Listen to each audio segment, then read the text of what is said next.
Hey, my friend, on this podcast episode, we're going to be talking about one of the most important items that you should measure and improve in your quest for anti-aging and longevity, which is sleep. Dr. Peter Martone drops some very interesting tips on what you can do to improve the quality of your sleep. Tips that you may not have heard before, but they're working really well for him and his clients. Now, just because we're talking about sleep does not mean that you can go nodding off on me. So stay tuned for a really cool episode. Hello. Today, my guest is Dr. Peter Martone, who is the owner of Atlantis Wellness Centers in Massachusetts and also the inventor of the Neck Nest, which is a revolutionary pillow that helps people sleep on their back. Now, Dr. Martone's techniques have been featured nationally on CBS, NBC, ABC, and Fox News, and he currently travels the country teaching people how to regain their health by mastering the art of living a healthy lifestyle. Dr. Martone, welcome to the Anti-Aging Hacks Show. Thank you so much for bringing me on. It's an honor, and I love being able to share this message because really it's our mission to create the happiest, healthiest, most well-rested tribe of people on planet Earth. Thank you. I like that intro. So tell us about your background and how you got into sleep of all things. Well, it actually is very interesting because, I basically zigzagged my way into sleep. So the first time that I really remember, life leaves breadcrumbs. And my first breadcrumb for sleep was, I was at UMass Amherst. I'm an exercise physiologist, so I love biomechanics. I'm a nutritionist and I'm a chiropractor. I've been a chiropractor for 20 years. And, and I remember I was a sick child. I got strep throat. I got ear infection, strep throat every year. And I can remember running myself down, getting strep throat, and remembering that I had to go to the infirmary to get my antibiotics because I would always take, antibiotics to get rid of my strep throat because I had the fear that if I didn't, I would die. I was feeling horrible. It was 5 o'clock in the afternoon, I remember, and I'm like, I'm just going to lie down before I go to the infirmary. So I laid down. And I didn't wake up until 7 o'clock the next morning. And I'm like, oh no, I forgot I didn't go. And I remember going to the back of my throat and saying, holy mackerel, I don't have it. So I opened up my throat. There was pus on my throat the day before. I opened up, I looked in, and my strep throat was gone. And I can remember to that point, I said, holy mackerel, I slept this away. And from that point on, I never had strep throat again. And then I started to start thinking of that started my thinking process on how important sleep was. So I started focusing on sleep, and I was always like a good sleeper, and I would always make up sleep, and I'd nap when I had to. So I was really focused on sleep. And I didn't really enter the sleep industry until about 8 years ago. And 8 years ago, and even as a chiropractor, it was kind of a little embarrassing to say, but I had always had pain. I always had back pain. I grew up with it, but I always attributed it to, I was a rock climber. I traveled the world rock climbing. I skydive. I'm an avid mountain biker. I used to do adventure races, 100-mile races. And it was always really, really hard on my body. And I expected so much performance out of my body. And so I attributed my pain, and I also had a shoulder issue, to just everyday life. But 8 years ago, I was on my mountain bike, and I landed weird because I had some pain in my back. I landed off this 8-foot jump. And 3 days later, I herniated a disc in my back. And I was in the emergency room, hooked up on Dilaudid because I couldn't move. My leg was numb. And I remember thinking, how did it get to this? I've been helping people my entire life get out of pain. I've been helping people maximize their own performance. I felt like a failure because I had a herniated disc. I feared for my practice. I feared for life. So I said something had to change. And I reviewed 2,000 x-rays, and I came up with a pattern. And I found that all those years, I didn't have a back problem. I had a neck issue, and it was caused because of my poor sleeping position. And that we'll dive into. But so I kind of zigzagged into it a little bit, where something happened to me over here. made me conscious over here, but it wasn't until the need came to be able to fix my own disc that I invented, like you said, the neck nest, but I started changing my sleeping position. Okay, well, thank you for that intro. I've heard that you were also watching a movie called Crouching Tiger, Hidden Dragon, and you had some inspiration from that movie. What was that? So that was another breadcrumb. Is I remember watching Crouching Tiger, Hidden Dragon, and in that movie, the actors came out. It was set in, I think, the 1500s, but the actors came out of the room after sleeping. And I remember seeing the mat on the floor and a block of wood for their pillow. And I said, "What? That doesn't make any sense. How is that comfortable?" And then after doing more research, they realized back then, in order to be able to sleep on the ground, or in order to be able to sleep comfortably, they would sleep on their back because they would distribute their weight over the greatest surface area. And they respected the arch or the curve in the cervical spine. They realized that you don't use a pillow to support your head. They use something to maintain the alignment of their spine. And that really was the critical difference. It started to like switch there, saying, "Oh, wow, you know, a pillow defined, the definition of a pillow is a support for your head." And what they were using in that movie was something specific for their neck. So that really started me getting to think a little bit different about how to use the pillow and how to restructure the spine. Interesting. I would have probably watched that same movie and come away with, "Oh, they put that on their head. No big deal." It's crazy. Maybe they're training their head, not their neck, but I'm glad you caught on to what they were actually doing. Now, this is one thing that a lot of experts cannot seem to agree on. I've talked to a few, and some say that, side sleeping is the best because of a couple of reasons, which we can get into. Some, like yourself, espouse more of a back neutral sleeping position, as you say. So maybe let's dive into why are other types of sleeping positions not good. Okay. What I think we should do is like I told a good friend of mine, Dr. Martone, let's start thinking together, okay? We're going to forget about what all experts tell us, and we're going to start coming up with pillars, and we're going to start, let's use anchors. And if we can agree on these anchors, then we can kind of move forward in a conversation. So one of the anchors that I use that led me into me getting into chiropractic was a whole story in itself.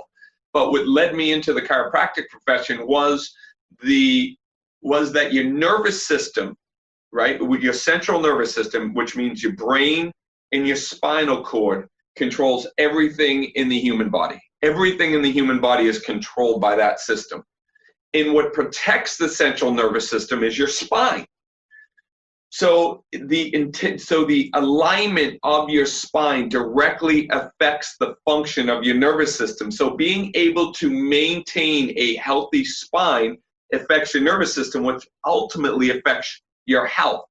So the way that I explain it to my patients, is like this. Picture watering a garden, stepping on the garden hose. We understand if we step on that hose, the health of that garden is going to be affected. Well, the same thing happens in your body. If the spine is out of alignment, it puts pressure on a nerve, affecting the function or the integrity of that nerve, which affects your health. So I use that as my anchor. My anchor is that I want to be, so your spine is like clay. It is moldable. And my anchor is that I want to do everything I can to maintain my spinal health so that my body stays healthy. And the only way to be able to reverse the damaging effect of the modern day lifestyle, which is our heads like this all day, we're on computers, we're driving our cars, is to do that, is to reverse that or that habit. And the only way to be able to do that is to sleep on your back with something underneath your neck. So I'm going to show you what I call the neutral sleeping position. And then we're going to talk about why I believe that this is more superior than the side sleeping position or the stomach sleeping position. And I am going to warn you, most people, when they see me do this, say, I can't do that. There's no way I'm going to be able to sleep on my back. Because I'm a side sleeper, because they like to be protected and they like to, feel protected.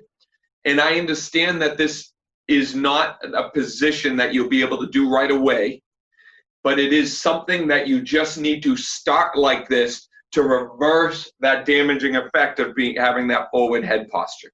So the position that I'm going to show you right now is just the way you have to start. So I have my patients or the people that I coach just start like this for 1 to 2 hours a night, and then whatever happens in the middle of the night happens in the middle of the night. Okay, Dr. Peter, could you please, this is going to go on YouTube and on the podcast, so just explain as you're showing it to people as well. Okay, great. So what I'm going to do is a neutral sleeping position starts like this. It is the position where you're going to distribute your weight over the greatest surface area, which decreases pressure points. And your greatest surface area is on your back. But when you sleep on your back, you need to support one specific curve, and that's called your cervical curve, or that's called your neck. So you're not going to worry about your lower back, because when you lie on your back, your lower back naturally has an arch. So when we sleep on our back, we're going to support our cervical curve, and we're not going to worry about our head. So it's just like this. So I'm lying on my back. For those of you that are at home or listening to this on the podcast, it's very similar to like lying in a coffin. I hate to even say it, but so you're lying on your back, and then you take a pillow. And the pillow, whether you use a neck nest or you use a soft down pillow, the pillow needs to be soft, needs a contour to your neck. It can't be one of those foam hard pillows. So you take one of those, a pillow, put it underneath your neck, and then you just lay your neck back, and then your hands lie right down by your side, and your feet are straight. And if you notice, if you can see, actually my feet are up there. My feet are up. And I do that also because which is equally as important, is using the covers correctly. So your body only really cares about your core temperature. So from your neck down to your hips, okay, that's your core. So it's your torso. So especially right now, this is being recorded in the summertime, you want to keep your core warm and use your hands and your feet as your radiators. There are other experts that think a little differently, but they're thinking differently based on a principle that is wrong. So we're going to use covers like this. We're going to take the covers. We're going to cover our hips to our neck, and our hands are out by your side, and your feet are out. And my hands are outside of the covers. And when you look at that, you say, well, I sleep with my spouse, and my spouse is under the same covers, or my boyfriend or girlfriend are under the same covers. Just forget about that. You don't want to do that at all. You don't want to share covers, because when your spouse tosses and turns, you play tug of war all night long. One might be a heater because they ate late at night, and then your core temperature is going to be off. Sharing covers is one of the best ways to destroy your sleep patterns. Hold hands, snuggle buggle if you need to, but just don't share the same covers. Yeah, I agree with that 100%. Do not share your covers. In fact, these new mattresses, I think they're the Tempur-Pedic ones, where when one partner is waking up or sitting up or going to the bathroom at night, you can't feel them. That's important because as a light sleeper, I wake up with the slightest disturbance. And so I've got to be very, very protective of my sleep environment and how I'm sleeping and how I'm tossing and turning. So let's get to, thank you for the demonstration. I like what you just showed. I want to address a couple of quick things that I've heard from some others on sleeping on the side, which is that when you sleep on the back, then your tongue can like jam up against the back of your throat. That can cause sleep apnea. And how does, in your experience, how do we mitigate sleep apnea while we sleep on our back? That's great. So when you are, a lot of times what happens, right? And a lot of the research, because remember, all of this research is being done using a pillow. And a pillow is a support for your head.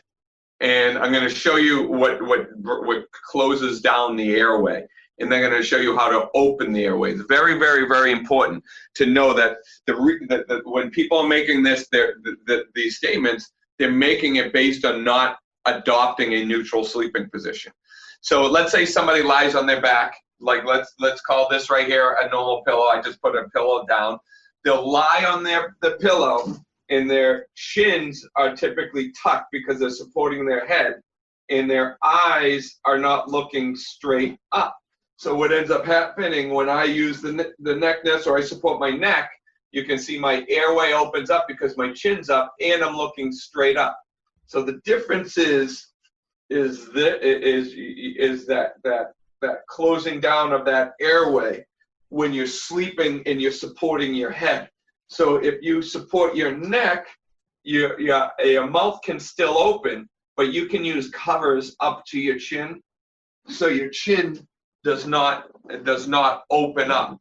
One of the things that I have found, which was really a unexpected thing, is that when people fall asleep, their muscles relax, their throat relaxes, everything relaxes, and we have lost the art of sleeping. Sleeping is an art, and one of the things that you're supposed to do is suck your tongue up to the roof of your mouth that keeps your mouth closed, and that is done low grade during the night so your mouth doesn't open.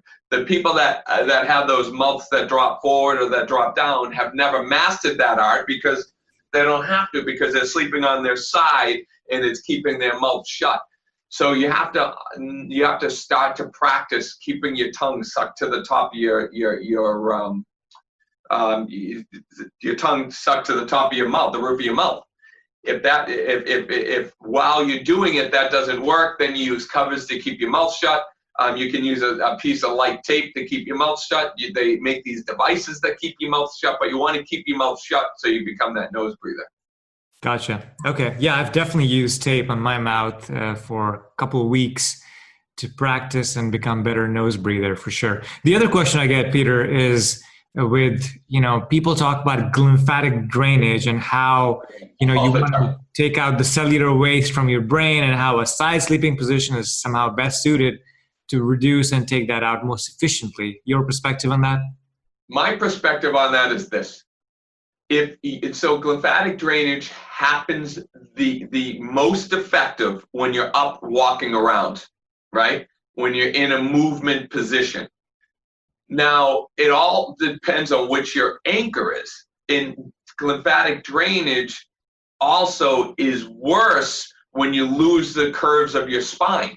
So as you lose the curves of your spine, you don't get that cerebral spinal flow. You don't get that the cellular drainage happen as well through the vena cava. It gets really complicated.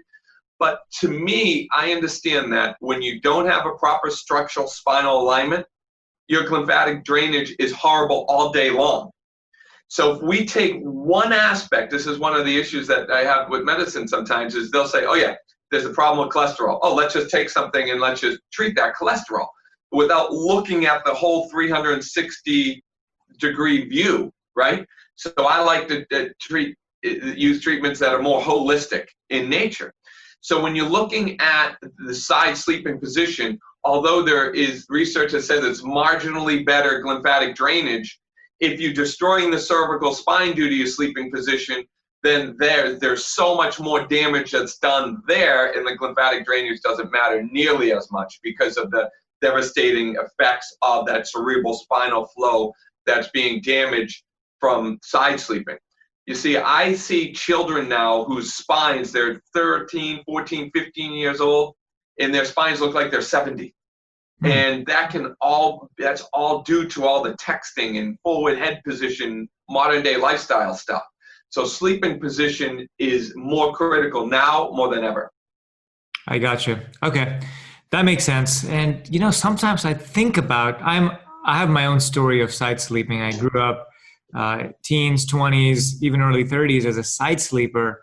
And I don't know what it was. I just love the comfort of like, trying to grab myself and holding myself. And over years, again, in college, I didn't have a lot of money. And so I was sleeping on these bad spring mattresses, which were pushing back against the shoulder. I wasn't using these new memory foam mattresses or the Tempur-Pedics or what have you these days, the new sleep technology. And so I incurred a lot of damage on both my shoulders because I was just tossing and turning all night and I was just pressing down with my whole body weight.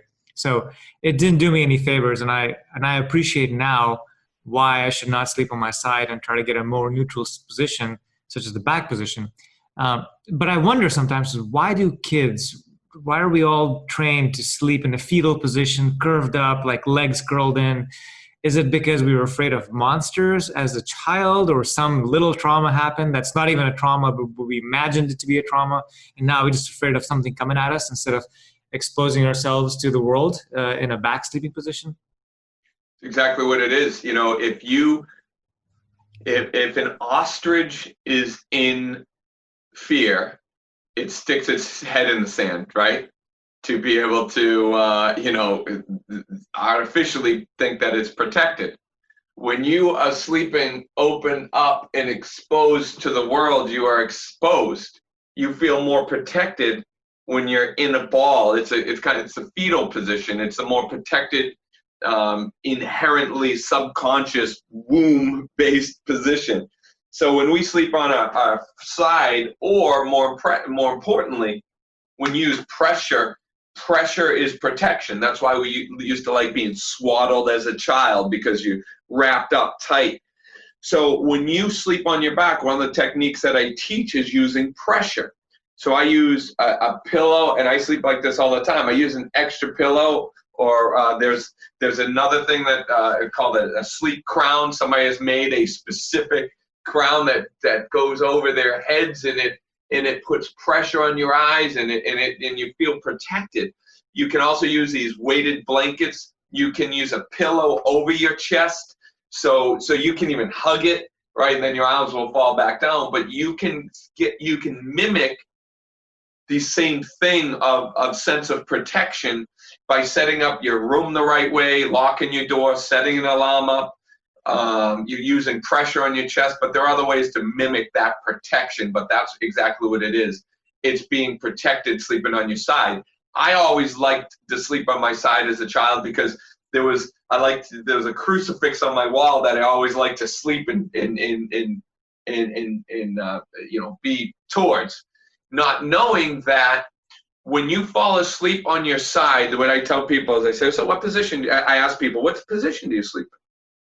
They say, oh, I'll sleep on my side. Oh, what side? I sleep on my left side. I'm like, how long are you there? They're like, no, I sleep on my left side the entire night. I'm like, oh, really? I'm like, let's do a little test, right? So the test would be, I want you to go home, and I want you to watch TV in the position that you fall asleep on, and tell me how long you can stay in that position. And the answer is like 20, 30 minutes before the shoulder starts getting tight, before the neck starts getting tight. So they toss and turn all night long. So even with the lymphatic drainage argument, you're not in that position. You can't be, because you're starting you're starting off the night failing, right? If your goal is to get a restful night's sleep, you're starting yourself up to toss and turn because you can't stay in that position. I can fall asleep, put a glass of water on my chest, and I wake up and that glass of water would still be there. I don't move. I don't toss and turn. Wow. That's pretty amazing. And, I can attest to that. Like sleeping on the side, you're tossing and turning all night because, again, you start hurting pretty soon, and that leads to restlessness, and you wake up a bunch of times. You don't realize how much you're waking up at night until you put a sleep tracker on, and then you realize, oh my goodness, I got to fix this because this is not good. Which also goes with, drinking water too late at night. So that's a sleep hack that I've started using, where I stop drinking water after 6 p.m. That's definitely helped me sleep through the night. But you talking about a weighted blanket, that is my non-negotiable now. Actually, Peter, it's so cool because when you're sleeping on your back, as you said, you're exposed, and to put that slight pressure on your chest and your entire body really helps you allay some of the fears that you might have in your in the back of your mind and your, reptilian brain, if you will, about somebody attacking you or whatnot. So that's very interesting. Now let's talk about what are the benefits. You mentioned some of the benefits of sleeping on your back, which is, you're distributing the weight, you're not putting too much pressure on any of your joints. You can sleep there for longer because, again, you're not tossing and turning. Are there any other benefits that listeners should know about? Yeah, there are significant. I'm going to say two really. Well, one is something that it just kind of came to me. We had talked before. This is a side benefit I never even thought about. And then there's one really, really, really, really important benefit. So the side benefit is the loss of wrinkles to one person's face. It might be a vanity benefit, but when you sleep on your side, you wake up with all these lines, right? Because you're pushing the lines into your face. And what I found is people are loving sleeping on their backs with that neckness or that pillow underneath their neck, because there's no pressure on their face, and they don't have those lines in their face. So that's one benefit. Another benefit, like I said, is that your spine is like clay. It's moldable. So if our goal is alignment, when you start to use a pillow underneath your neck and you sleep in that position, your body will start to reverse that damaging effect and will actually improve the health of your spine. So as you sleep on your back, you're molding a nice curve. You're supposed to have these curves in your neck. You're molding a nice curve in your neck.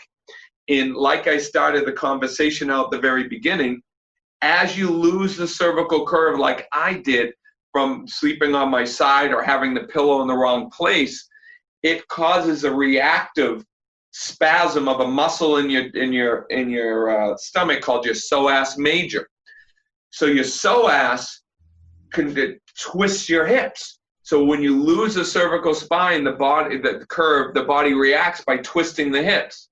Now the issue with the psoas, it's the only muscle in the human body that attaches directly to a disc. So as you get this psoas major muscle spasm, you're weakening your disc, which is what was happening to me.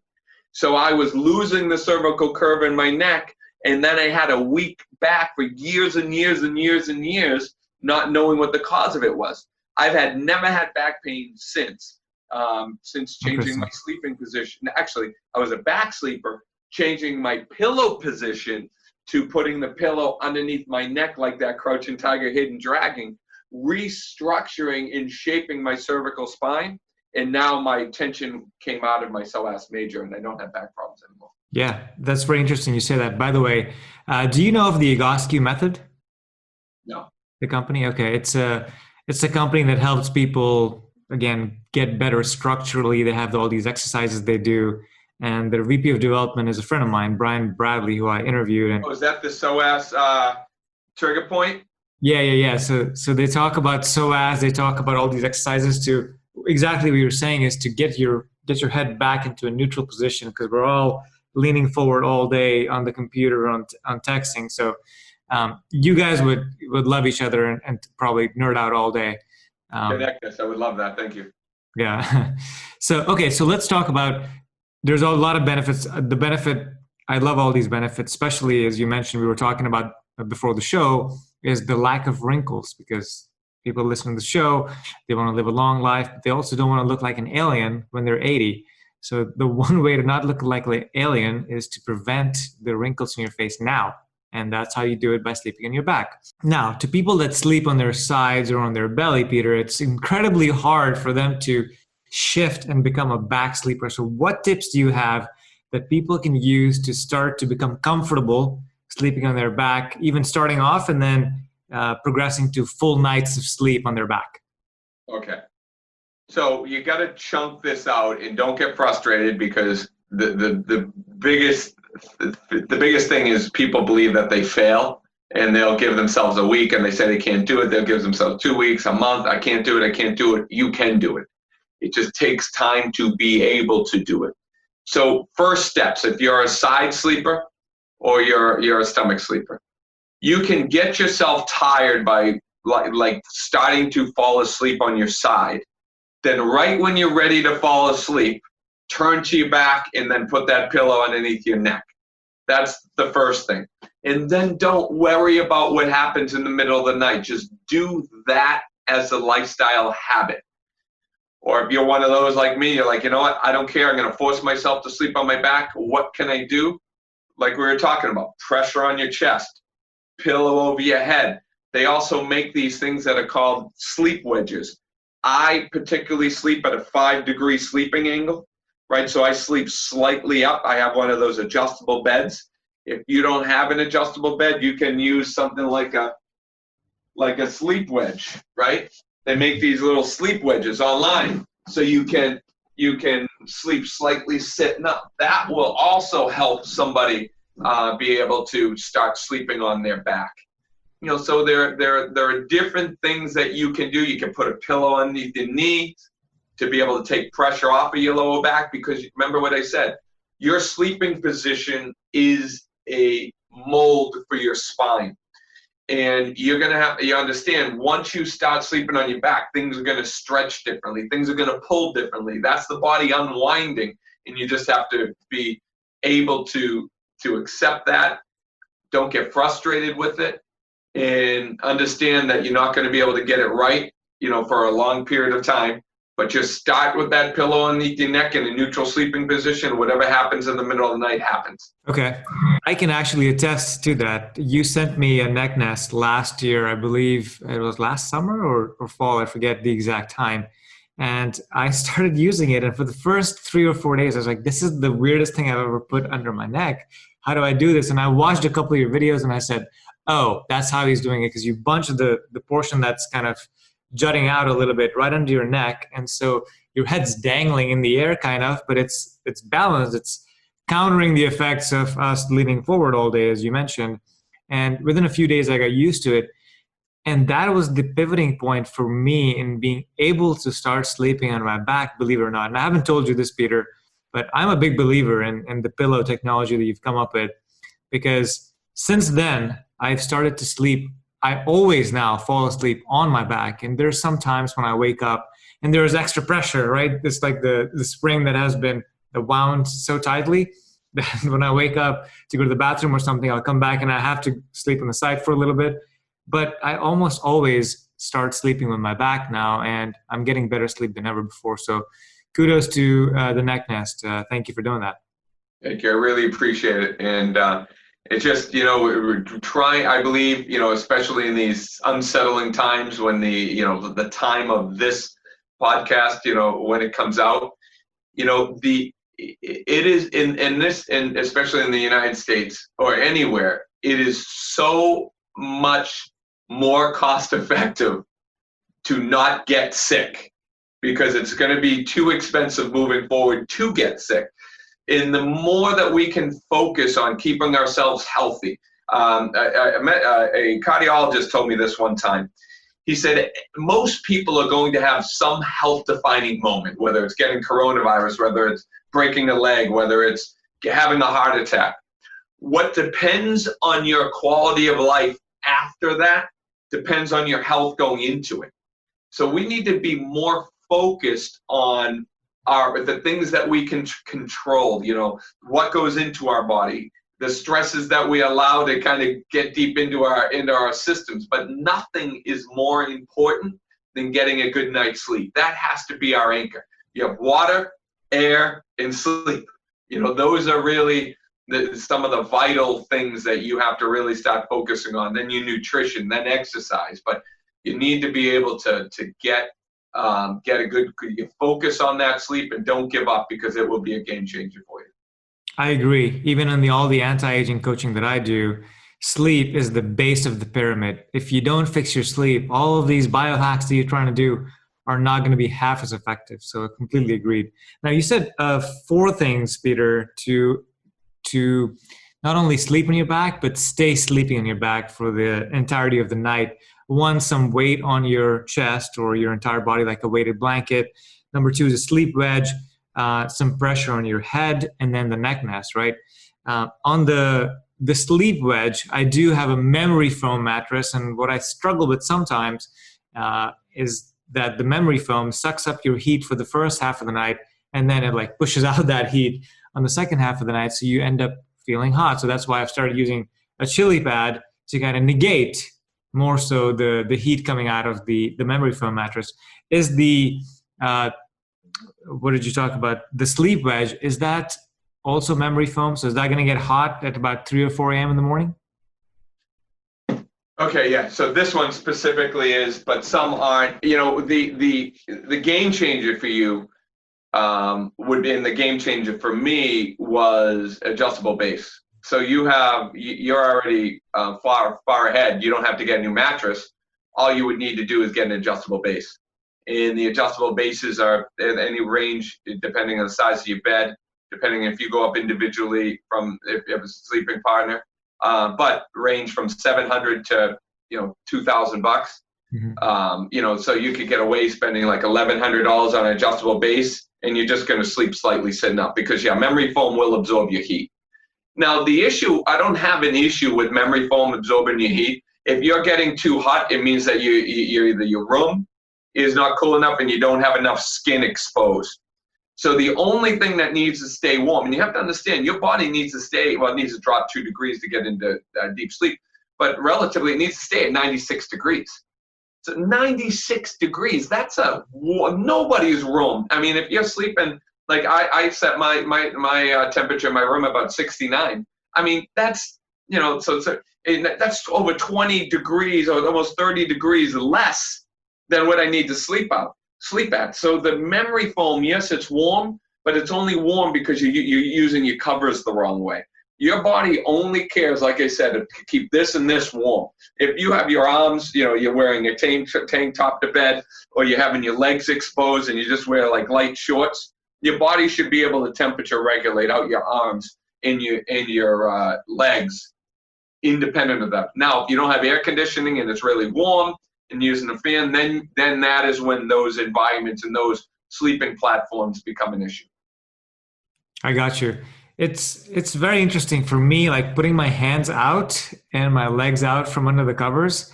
It just feels like a very weird feeling. I just want to like bring it all together and going back to the analogy of a kid that's trying to protect himself, right? It's even on top of the weighted blanket, I want to just like hold myself as I'm sleeping on my back, and then my hands get too warm because they're against skin, and then I have to put them on the side.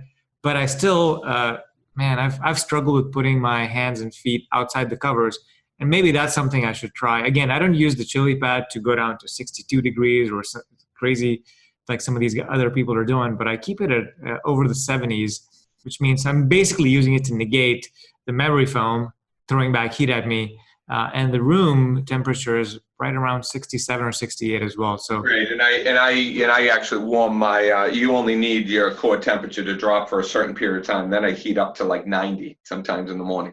But wow. So let me give you a good tip on just being able to help you. You don't really need your arms to expose. You just want to have your wrists and your hands out. So you don't lose a lot of heat here. You lose more heat down here, okay, towards the ends of the extremities. So when you use this blanket, just keep your full legs exposed, okay, because this isn't really in your comfort zone. This is more in the comfort zone because everything is the core. You can use your blankets down to your hands, and you can have your hands like this, but you can cover yourself all the way down to your wrists. So just have your hands exposed, but you can cover your arms for that protection. Okay, that makes sense. Because if you have blankets between your hands and you won't get warm from your core. Okay, perfect. What other unusual sleep tips do you want to give to the audience, Peter? So something that I've been experimenting with. I think this is you're going to have to use some work on this, and I've come up with a concept called a sleep day, okay, or a sleep memory. Mm-hmm. Creating a sleep memory. So you cannot think yourself to sleep. You have to remember yourself to sleep. And what I mean by that is so your think brain is in the front part of your brain. Your sleep brain is in the back part of your brain, which is also where your memories are. So in order to take the blood from the think brain and bring it to the back part of your brain to fall asleep, which is ultimately what you have to do, you need to remember. So I would tell people to try, don't think yourself to sleep, remember yourself to sleep. And people were going back and they're remembering bad childhood memories, they're remembering like bad things, and I'm like, oh my God. Yeah. But because when you remember those things, your heart starts pounding. I'm like, all right, no. Yeah. Let's do it like this. The memory to put yourself to sleep has to be at least a day ago. What I find is I can't think about what I did today because it's still too active. You need a sleep pattern. There's no science on this. This is just what I found anecdotally.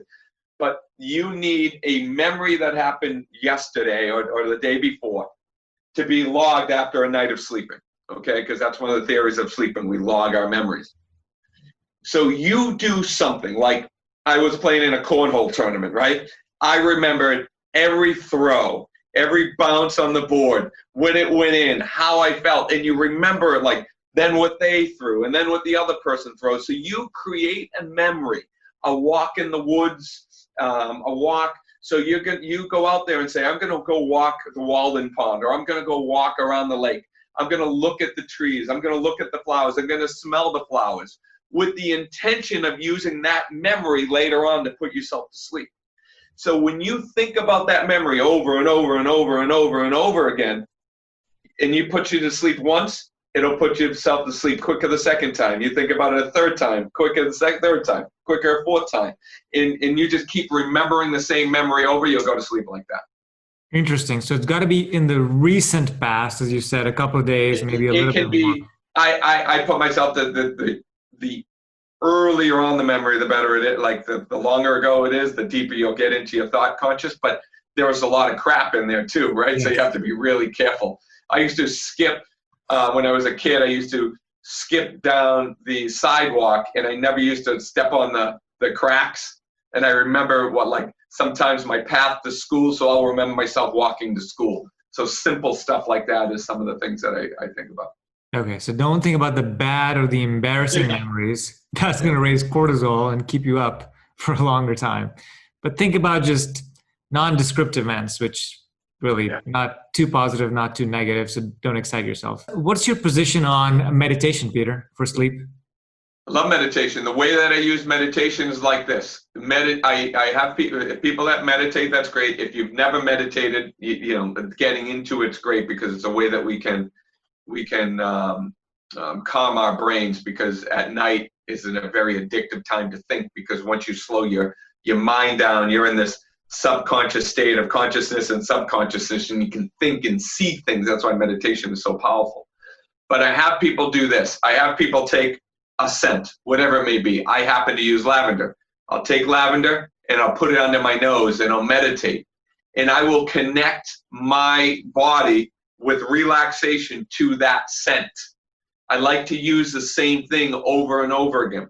So then I'll meditate with that scent. I'll meditate with that scent. So then when I go to sleep and I use a scent, it will put me in a meditative state subconsciously. So I love meditation, but using it for sleep, I like to couple that with aromatherapy. That's very interesting. I also use lavender every night. I dab it under my nose, kind of like you do, and it helps slow down my brain waves, helps me feel good. And recently what I've started doing is I was meditating, and in the beginning you struggle with meditation because your brain's flying all over the place, but over time you get better at it. I recently started using an app called Brain.fm, and they have this meditation. They have all kinds of different tunes that you can use, brain entrainment for focus or meditation or sleep. And I started using the meditation one, and I noticed that a marked increase in both my REM and my deep sleep since I started doing that before bed. So I'm not sure what they're doing, but it definitely helps put you into delta brainwaves, which slows it down. So possibly it helps people get better sleep. But I've noticed a huge jump in just my sleep by using that specific Brain.fm meditation before I go to bed, plus the lavender and everything else that I'm doing. So good to know. Now, the other question that people might have, Peter, is my neck nest is broken in. And I think I emailed you this question a couple of weeks ago. Is if the neck nest is broken and it's not as perky as it showed up when you ship it to people, how can people then adjust it to get the same type of sleep, to have the same neck angle without worrying about putting more down filler into it? Yeah, and that's the benefit. And that's one of the most common things I get with the neck nest is that as the neck nest breaks in, people think that it loses its support. And the neck nest is like a glove. It fits better as it breaks in. So when you inherently look at a neck nest, you see that, it's designed where you have this roll and then you have this little support. So the neck goes right over the roll. That's how you use it at the beginning. But that once the neck nest breaks in, it's very important to angle it because that is ultimately how I designed it. So what ends up happening is when you use the neck nest at the beginning, people put it under their neck and they'll arch their neck back. That's okay, and you can keep using it like that. But the way that I use it is I angle it up a little bit, and then I put it under. And as it breaks in, it locks your shoulders onto the base of your skull, so it locks the neck nest into that position, and it holds so much better. So instead of using it flat, you angle it, and then your head goes over that, and it distracts the base of the skull. It's just such a great position to get to. It's a good design, and not just because I designed it, but it really works well. Yeah, no, I can attest to that. My one of my non-negotiables when I'm sleeping is using the neck nest. So I will say that. Now, where can people get the neck nest if they want to get one? So simply, they can go to necknest.com and necknest.com, and they can go there and they can purchase the neck nest. And they can go on Amazon. It's on Amazon, but necknest.com. If you go there, you can do research. You can see the benefits of it. There's a link on how to use it and things like that. And then I'll send you a link so that they can get it directly through you.